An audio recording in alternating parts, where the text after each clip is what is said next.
책으로 만나는 가을 개벽 문화 김영현입니다. 인간은 어디에서 와서 어디로 향하고 있는가? 역사의 여명기부터 인간이 품어온 오랜 화두 중에 하나인데요. 최근에는 인문학과 과학의 통합으로 우주의 시작부터 인류의 현재까지 전 우주사를 조망하는 연구가 활발히 이루어지고 있습니다. 오늘 이 시간에는 빅 히스토리를 통해 우주 속에서 인류가 나아가야 할 방향은 무엇인지 함께 알아보도록 하겠습니다. 책에 대해 소개해 주실 분 자리에 모셨는데요. 부산 중앙도장에서 청포 수석 포감으로 봉직하고 계시는 박은영 도생님이십니다. 안녕하세요. 안녕하세요. 최근에는 인류와 우주를 하나로 바라보는 새로운 역사관이 나왔는데요. 바로 빅 히스토리죠. 오늘 함께할 책의 제목이기도 한데 이 빅 히스토리가 무엇인지 소개해 주실까요? 네, 빅 히스토리는 단순히 역사를 말하는 것이 아니라 인류의 기원으로부터 모든 역사를 탐구하는 것입니다. 다시 말씀드리면 우주가 시작된 빅뱅으로부터 시작해서 이제 근대와 현대 역사까지를 탐구하는 것입니다. 네, 그래서 인류가 그동안 연구했었던 과학과 인문학 등을 통합해서 연구를 합니다. 이 우주 속에서 인류가 태어나서 역사와 문명을 가졌던 모든 과정을 살펴보고 우주의 본질과 인간의 의미에 대해서 질문을 던지고 있습니다. 지금 이 책에서는 우주의 탄생부터 인류 문명의 현주소까지 다루고 있습니다. 잘 아시다시피 137, 8억 년 전에 빅뱅으로부터 우주가 처음에 탄생을 했다고 과학에서 말하고 있습니다. 이후에 원소가 만들어지고 행성들이 생기게 되었습니다. 그리고 약 46억 년쯤 전에 지구가 탄생을 하고 생명체가 자라게 되고 한 500만 년쯤 전에 지금 현생 인류의 조상이 출현을 하게 됩니다. 이후에 인류가 진화하고 선사시대를 거쳐서 문명 발달을 이루는 현대 시간까지의 전 과정을 함축해서 담고 있습니다. 우주의 전 역사를 뜻하는 빅 히스토리를 논한다는 것은 인류의 인식의 지평이 그만큼 깊고 넓어졌다는 것을 의미할 텐데요. 그럼 우주의 시작부터 알아보도록 하겠습니다. 과학에서는 우주의 시작을 빅뱅으로 얘기하고 있는데요. 이 책에서는 빅뱅을 우리 시대의 창조론이라고 묘사한 것이 참 흥미롭더라고요. 네, 우주는 어떻게 시작되었으며 인류의 기원은 어디서부터였는가라는 근원적인 궁금증은 인간이라면 누구나 다 가지고 있을 겁니다. 사실 이 질문에 대해서 주로 종교나 신화에서 답을 말해왔습니다. 각 민족의 창세 신화를 보면요, 우주와 인간이 어떻게 창조되었는가 거기서부터 이야기가 주로 시작이 되거든요. 예를 들면 기독교의 창세기에서 보면 신이 천지 창조를 했다 이런 식으로 표현을 하고 있습니다. 그런데 과학적으로는 증명할 수가 없었기 때문에 이런 것들은 개인의 믿음의 영역에 머물러 있었는데 지난 한 50여 년간 과학의 발전과 과학자들의 노력을 통해서 우주의 기원에 대해서 상당 부분 검증할 수 있는 이론이 나왔습니다. 그것이 바로 이제 빅뱅설입니다. 빅뱅은 우리가 살고 있는 이 대우주가 137억 년 전에 하나의 점에서 시작되었다는 학설입니다. 그래서 현대 과학계의 정설로 받아들여지고 있습니다. 태초의 우주가 엄청나게 높은 밀도와 온도를 가지고 있었는데 거기서 이제 빅뱅이라는 말 그대로 쾅 대폭발이 일어나게 되면서 이제 지금까지의 팽창하는 우주가 이제 생겼다는 말입니다. 빅뱅을 통해서 이제 비로소 우리는 이 우주가 어떻게 생겨났는지에 대한 제대로 된 설명을 듣게 되었기 때문에 이제 모두가 받아들일 수 있는 창조론이 된 것이죠. 그래서 저자는 빅뱅설이 현대과학에서 말하는 우주 창조설이라고 얘기한 것이라고 보여집니다. 이 우주의 기원을 설명하는 창조 신화들은 참 많이 있는데요. 지금은 아무래도 서구화되다 보니까 많은 분들이 창세 신화하면 성경의 창세기를 떠올리시는 것 같습니다. 그리고 우리 선조들이 전한 우주 창조론이 있다는 사실은 전혀 모르고 있지 않나요? 네, 맞습니다. 우리가 질곡의 역사를 겪으면서 우리 조상들의 역사와 문화를 이제 잃어버리게 되어서 우리 민족의 고유하고 우수한 우주론이 있다는 사실에 대해서도 일반적으로 잘 모르는 게 현실입니다. 그런데 이제 개벽이나 천지개벽 이런 단어는 아마 한 번쯤은 들어보셨을 텐데요. 이제 열개자, 열벽자를 써서 이제 크게 열린다. 우주 생명의 대변화 운동으로 하늘과 땅이 새로운 질서로 열린다는 뜻으로 한민족의 우주론에서는 이제 태시에 이 대우주가 크게 열린 개벽에 대해서 전하고 있습니다. 서양 문화의 창조에 대응하는 말이 곧 동양 문화의 개벽이라고 할 수가 있습니다. 그런데 특이한 점은 우리 선조들은 이 대우주를 물질 덩어리로만 본 게 아니고 신으로도 보았는데요. 이것을 이제 삼신이라고 불렀습니다. 이제 이와 관련된 도전 말씀이 있는데 한번 읽어보겠습니다. 태시에 하늘과 땅이 문득 열리니라. 호련히 열린 우주의 대광명 가운데 삼신이 계시니 삼신은 곧 일신이요 우주의 조화성신이니라. 삼신께서 천지 만물을 낳으시니라. 이 성구는 우주 탄생의 비밀을 밝혀주고 있습니다. 이 대우주에 원래부터 삼신의 신성이 가득 차 있었는데 삼신의 조화 기운에 의해서 이법을 바탕으로 천지가 개벽되어서 열렸다는 말씀입니다. 이렇게 우리에게는 우주의 이법을 바탕으로 신이 매개를 해서 열리고 운행되는 것이라는 그런 우주 철학이 있습니다. 이게 굉장히 신비하면서도 현대 과학과도 맞아떨어지는 면이 있습니다. 그런데 현대 과학은 결정적으로 이제 우주 자체가 신이라는 사실을 깨닫지 못하고 있습니다. 서양의 과학적 우주관의 한계를 동방 한민족의 신도 우주관이 보완하고 완성할 수 있으리라고 생각을 합니다. 네, 말씀을 들어보니까 우리 선조들이 전한 우주 창조론이야말로 진정한 빅히스토리 내용의 시작이 아닌가 합니다. 이후 시간이 흘러서 생명의 어머니인 지구가 생겨나고 이 바다가 만들어져서 생명이 탄생하는데요. 여기서 중요한 것은 생명이 살아갈 수 있는 환경이 마련되는 것이죠. 저자는 생명이 탄생할 수 있는 환경이 마련된 주된 요인을 지구 자전축의 경사에서 찾고 있습니다. 그 내용을 한번 읽어보겠습니다. 태양계에서는 유일하게 지구에서만 화학 반응이 계속 일어난다. 지구 자전축의 경사로 인해 계절이 만들어졌는데 만약 지구의 자전축이 직각이었다면 북반구와 남반구는 1년 내내 같은 양의 햇빛을 받았을 것이다. 그러니까 지구가 태양과의 적당한 거리를 가짐으로 인해서 이제 생명이 살아가기에 적절한 온도를 만들어내기는 했습니다. 그런데 결정적으로 지축이 이제 23.5도가 기울어지게 됨으로써 이제 계절이라는 것이 생기게 됩니다. 우리가 상식적으로 알고 있듯이 봄에는 만물이 탄생하고 여름에는 자라나게 되고 가을에는 열매를 맺고 겨울에는 휴식하는 이제 생장, 염장의 생명 주기가 생긴 것입니다. 그 질서 속에서 지구 어머니가 수많은 생명을 낳고 기르게 되었던 겁니다. 다시 말씀드려서 우주 일련에서 우주의 봄, 여름철이 되면 지축이 양의 방향으로 경사가 지게 되면서 인간과 만물이 탄생하고 성장할 수 있는 환경이 조성되게 됩니다. 그리고 가을이 되면 지축이 정립을 하면서 만물이 성숙하고 상생의 후천 조화 성경이 열리게 되는데요. 이렇게 보면 지축의 이동이 생명의 탄생과 성장 그리고 열매를 맺도록 지구 환경을 조성하는 데 결정적인 역할을 한다는 것을 알 수가 있습니다. 따라서 지축의 경사로 인해서 생장, 염장의 사계절이 생기고 지구상에 생명이 처음 탄생했다는 과학의 연구 결과는 우주일련의 변화 법칙과도 굉장히 부합하고 있습니다.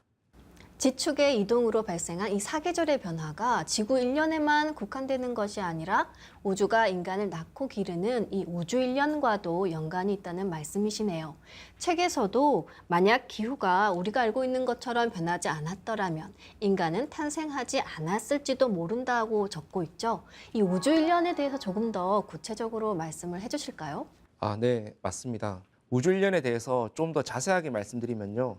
상제님께서는 내가 천지를 주자하여 다스리되 생장 염장의 이치를 쓰나니 이것을 일러 무위이화라 하느니라 그렇게 말씀하셨습니다. 생명이 탄생하고 자라고 성숙하는 대자연의 변화 섭리를 생장 염장이라고 하신 건데요. 예를 들면 봄, 여름, 가을, 겨울의 시간 질서가 다른 말로 생장 염장입니다. 대한민국은 사계절이 워낙 뚜렷해서 생장 염장의 뜻을 이해하기가 이제 어렵지 않으실 텐데요. 낳고 기르고 열매 맺고 휴식하는 이 네 가지 질서로 우주가 생명을 기른다는 뜻입니다. 그런데 가만 생각해 보면 이제 우리가 생각하는 하루 24시간도요. 아침, 점심, 저녁, 밤으로 되어 있습니다. 그리고 우리 인간의 일생을 볼 때도요. 인생의 봄인 유아기가 있고 이제 열심히 일하는 인생의 여름인 청년기가 있고요. 그리고 자식을 낳고 뭔가 인생의 열매를 맺는 이제 중장년기를 지나서 마지막에는 노년기를 맞이하게 됩니다. 그래서 초목도 사람도 결국에는 대자연의 생장 염장의 질서 속에서 살아가게 되는데요. 동양의 우주론에서는 그것만으로 끝이 아니라 이 대우주에도 1년 사계절의 변화가 있다고 합니다. 우주의 1년 주기는 인간을 비롯한 생명체가 봄에 태어났다가 우주의 여름이 되면 크게 번성하고 발전을 합니다. 그리고 우주의 가을이 되면 이제 낙엽이 지고 열매를 맺듯이 죽음과 성숙이 함께 찾아오게 되고 겨울에는 빙하기가 되어서 다음 우주의 봄을 준비한다는 뜻입니다. 인류 문명 발달의 흥망성쇠도 결국 우주일련의 질서 속에서 이루어져 왔다는 놀라운 소식입니다. 네, 우주일련 사계절 변화라는 큰 틀에서 볼 때 빅히스토리에서 말하는 우주의 변화 과정과 인간 삶의 목적을 제대로 알 수 있겠다는 생각이 듭니다.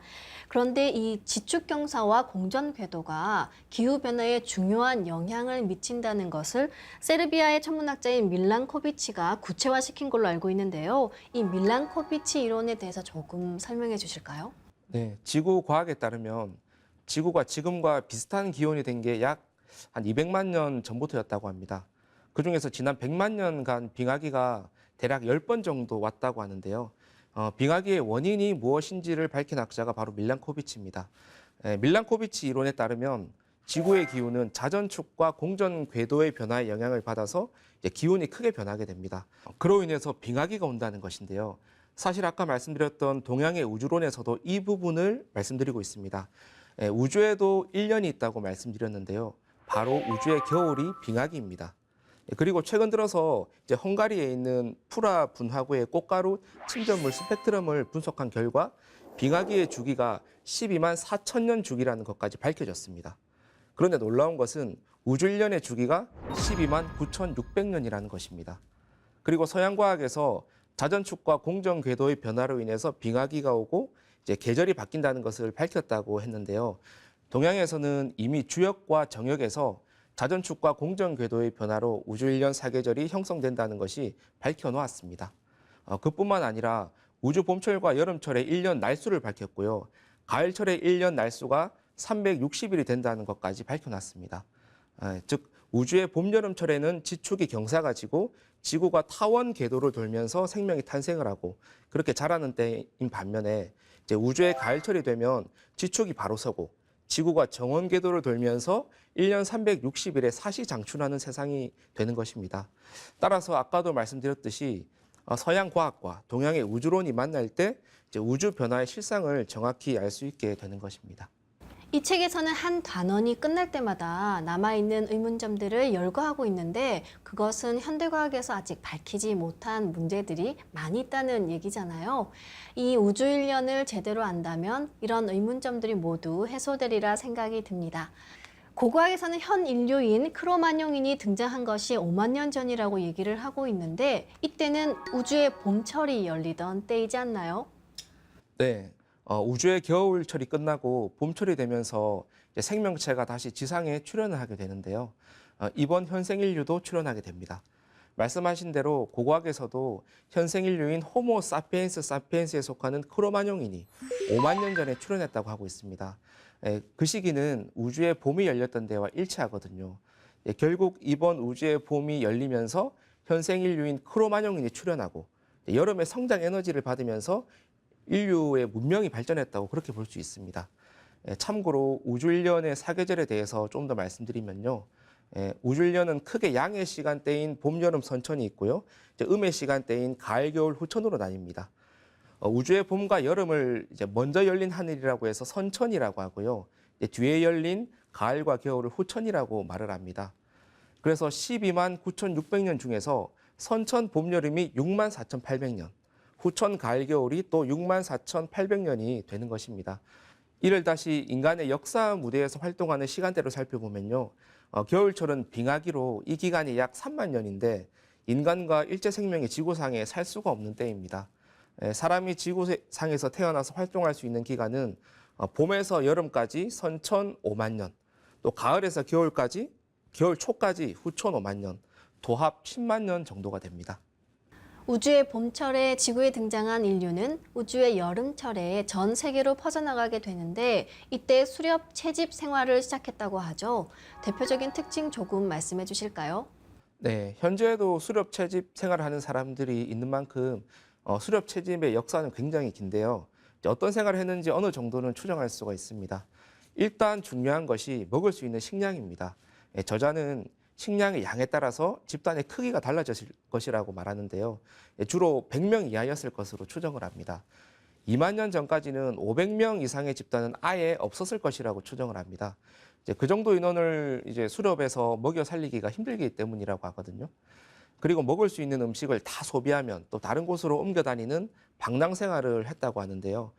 풍족한 지역에 머물 때는 제법 양질의 음식을 섭취했을 것으로 보입니다. 그런데 이제 그들이 남긴 벽화나 조형물 이런 예술 작품을 보았을 때는 나름대로 높은 문화 의식을 가지고 살았다고 합니다. 뭐 축제, 예술, 음악, 재래 그런 모임들을 통해서 다양한 문화 생활을 했던 것으로 보입니다. 역사학자들은 그때를 전쟁이 없는 황금 시대라고 주장하는 걸로 알고 있는데요. 이 시대가 끝나고 농업혁명이 일어나게 되죠. 농업 시대가 열리게 된 데에는 기후의 영향이 컸다고요? 제가 그 구절을 한번 읽어보겠습니다. 기원전 5600년 무렵에는 지중해의 수위가 너무 높아지면서 이 엄청난 범람은 생존자들의 기억에 생생하게 남아 세계적인 홍수 신화로 기록됐다. 전 세계 약 500개의 신화에 홍수 이야기가 등장한다. 최초의 농업 기술들은 해빙계가 시작되기 전부터 발전했을 수도 있지만 기후가 따뜻해지면서 더욱 빠르게 발전했다. 먹을 것을 얻는 방법이 복잡해지면서 인간의 사회 조직도 함께 복잡해지기 시작했다. 인구도 증가했다.